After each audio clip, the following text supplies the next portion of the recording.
Ah, Mère Nature a créé des chefs-d'œuvre qui nous émerveillent. Mais à cause de l'humanité, il y en a beaucoup qui sont détruits. Des merveilles qui existent depuis des milliers et même des millions d'années disparaissent en quelques secondes par notre faute. Voilà une liste des 10 choses les plus étonnantes qu'on a détruites.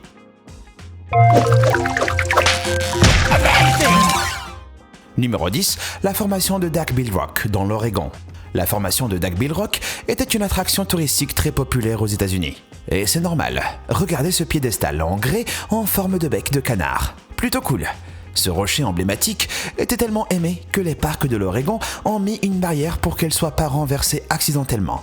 Mais quand ils ont découvert les décombres en août 2016, ils ont réfléchi à sa fragilité, jusqu'à ce qu'une vidéo apparaisse avec la vérité. Alors, c'était son âge? La gravité? Non, juste un groupe d'ados.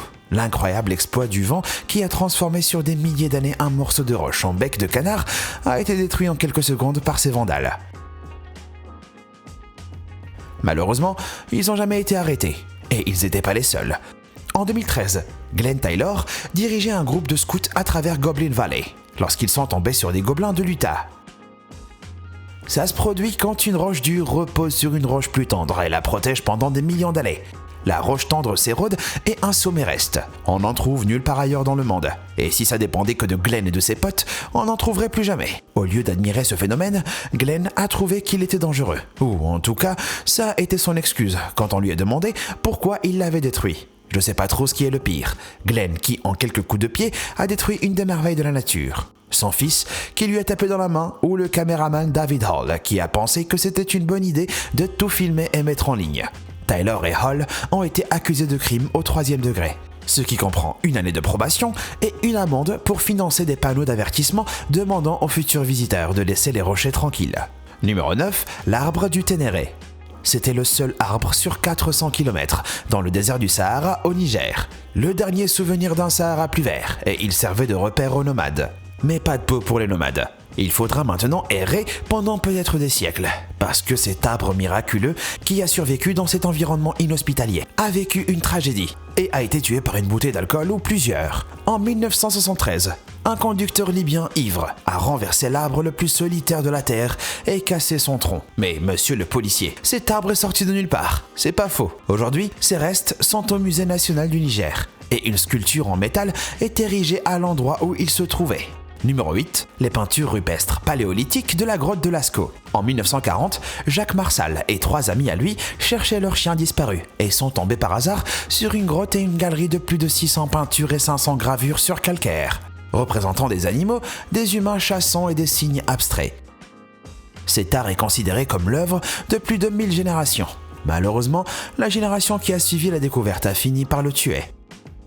Son caractère unique et réalisme physique en fait du site la fierté et la joie de Montignac, attirant beaucoup de visiteurs. Ces visiteurs ont apporté de la chaleur, de l'humidité et d'autres contaminants qui ont modifié le climat de la grotte. Et les tentatives infructueuses de climatisation ont conduit à la croissance d'un champignon qui a menacé de couvrir les chefs-d'œuvre. En 1963, soit 23 ans après sa découverte, le site a été fermé. Pourtant, pour satisfaire le désir du public, Lascaux a été ouvert en 1983 et c'est une réplique élaborée des parties clés de la grotte. Son but est de donner au public une idée de l'échelle et de la composition des peintures sans nuire aux originaux. Numéro 7, la mer d'Aral. La mer d'Aral était avant le 4e plus grand lac du monde et est devenue la plus grande disparition du monde. Dans les années 60, l'Union soviétique s'est lancée dans un projet d'irrigation qui détournait les rivières qui l'alimentaient. Depuis, elle continuait à diminuer. Cette série d'images, prise par le spectroradiomètre imageur à résolution modérée, montre sa réduction spectaculaire de 2000 à 2018.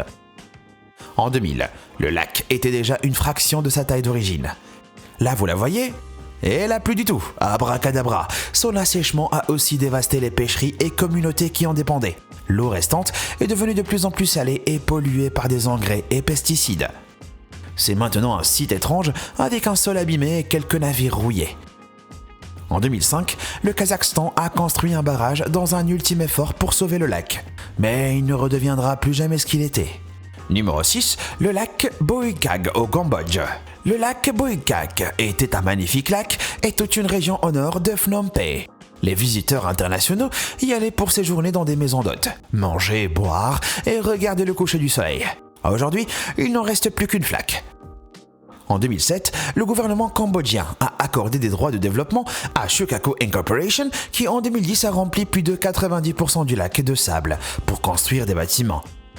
Cette société appartient à l'épouse du sénateur du parti au pouvoir. Ça a non seulement éliminé le tourisme dans la région, mais a aussi eu des effets désastreux sur les plus de 4000 familles qui dépendaient du lac pour vivre.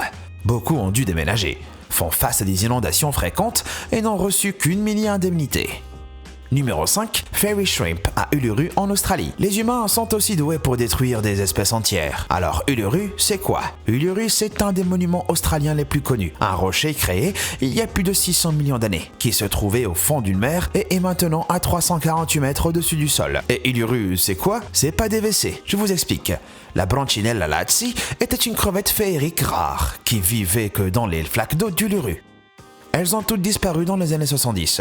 En 2009, Brian Timms, un prof en sciences de la faune à la retraite, a fait des recherches et a conclu que les déchets humains des touristes en étaient la cause. Comme en l'absence de WC, les visiteurs déféquaient au sommet. Le pire, c'est qu'Uluru a une grande importance spirituelle pour le peuple autochtone Anangu. Ils demandent que les gens n'y aillent pas. Mais leur culture les empêche d'arrêter les visites, comme ils croient que les gens devraient distinguer le bien du mal et assumer la responsabilité de leurs actes. Tout le monde pense apparemment pas comme eux, ou les visiteurs iraient au moins avec un sac plastique. Numéro 4, le glacier Chacaltaya en Bolivie. C'était autrefois la plus haute station du ski du monde, et vous pouviez skier au-dessus des nuages à 5300 mètres d'altitude en admirant la vue magnifique sur le lac Titicaca. À cause des changements climatiques, 80% du glacier a été perdu en 20 ans et le reste a disparu en 2009, soit 6 ans plus tôt que prévu. Le domaine skiable, qui était un endroit visité toute l'année, est maintenant une ville fantôme avec un bâtiment abandonné. Non seulement le tourisme a été touché, mais aussi les résidents, comme leur approvisionnement en eau dépend des glaciers environnants. Peut-être que si l'humanité avait réussi à faire disparaître les glaciers en 1912, le Titanic aurait survécu. Numéro 3, les lignes de Nazca au Pérou. Les lignes de Nazca, vieilles de 2000 ans, et considérées comme un des plus grands énigmes du monde archéologique par l'UNESCO, sont une série d'images gravées sur la surface d'une plaine côtière à 360 km au sud de Lima. C'est l'ensemble de géoglyphes le plus connu au monde. Pour apprécier pleinement sa magnificence, il doit être vu du haut. Donc clairement, un site aussi spectaculaire que ça doit être mutilé par les humains, non pas une mais plusieurs fois, et c'est ce qui s'est passé. En partie parce que c'est à côté de l'autoroute panaméricaine qui traverse le site. Et voilà Greenpeace avec un de ses pires coups de pub au monde. En 2014, le gouvernement péruvien a été agacé par les militants quand ils ont lancé une opération marketing pendant les négociations de l'ONU sur le changement climatique de Lima. Ils ont mis une pancarte disant « Il est temps de changer, l'avenir dans les énergies renouvelables, Greenpeace », à côté d'un colibri, et ça l'a abîmé. Mais ça n'a pas été les seuls. Les conducteurs causent aussi des dommages en traversant la plaine. En février 2018, un chauffeur de camion a intentionnellement sorti son camion d'une route qui traverse le site historique et abîmé 3 géoglyphes. Il a été arrêté et devrait être inculpé d'atteinte au patrimoine culturel. Numéro 2. Le parc national Torres del Paine au Chili. Le parc national Torres del Paine est un superbe parc, avec des attractions comme des formations rocheuses en granit, les glaciers Gray et Dixon, de nombreuses cascades et une faune variée. Mais malgré le fait que c'est une merveille de glace et de la nature, il est tellement détruit par des incendies causés par les humains que c'est presque devenu une tradition. Le premier a eu lieu en février 2005, a duré 6 jours et a détruit 7% du parc. Un touriste utilisait une cuisinière à gaz dans une prairie où le camping était interdit. Puis en février 2011, un touriste a allumé un feu de joie dans une autre zone non autorisée. Mais heureusement, grâce à la pluie, le feu n'a pas causé de dégâts importants. Mais pour compenser ça, un autre touriste a provoqué un deuxième incendie en décembre 2011, en brûlant du PQ. Ça a forcé la fermeture du parc entre le 29 décembre 2011 et le 4 janvier 2012. Mais ça se termine pas là. En 2015, 2 autres touristes ont été bannis du parc pendant 2 ans pour avoir essayé d'allumer un feu de camp illégal. Je pense qu'à ce stade, interdire tous les touristes pourrait être justifié, ou peut-être envisager d'installer un système anti-incendie partout. Mais avant de révéler le numéro 1, voilà quelques mentions honorables. Un graffeur tag plusieurs parcs nationaux. Le marketing sur les réseaux sociaux, c'est dur. Vous écrivez un blog et publiez des images sympas pour gagner des abonnés, mais en vain. Alors c'est quoi le prochain truc à faire ? Publier ses nus? Acheter des abonnés? Des abonnés, mais en vain. Non. La prochaine étape, c'est bien sûr de visiter les parcs nationaux américains. Et taguer son visage et ses comptes partout. Et c'est ce que Casey Neistat s'est dit. Elle a été bannie de tous les parcs nationaux et terres du gouvernement fédéral, soit 20% des USA, et condamnée à 200 heures de travaux d'intérêt général. Ensuite, on a Daiba Dandy, alias la baigneuse. En 2011, une sculpture géante en polystyrène flottant d'une femme en train de se baigner a été mise dans le lac Alster à Hambourg. Des touristes étaient tellement émerveillés par la sculpture de 20 mètres de long et de 2 tonnes qu'ils ont loué des pédalos pour la voir de plus près et ont continué à rentrer dedans.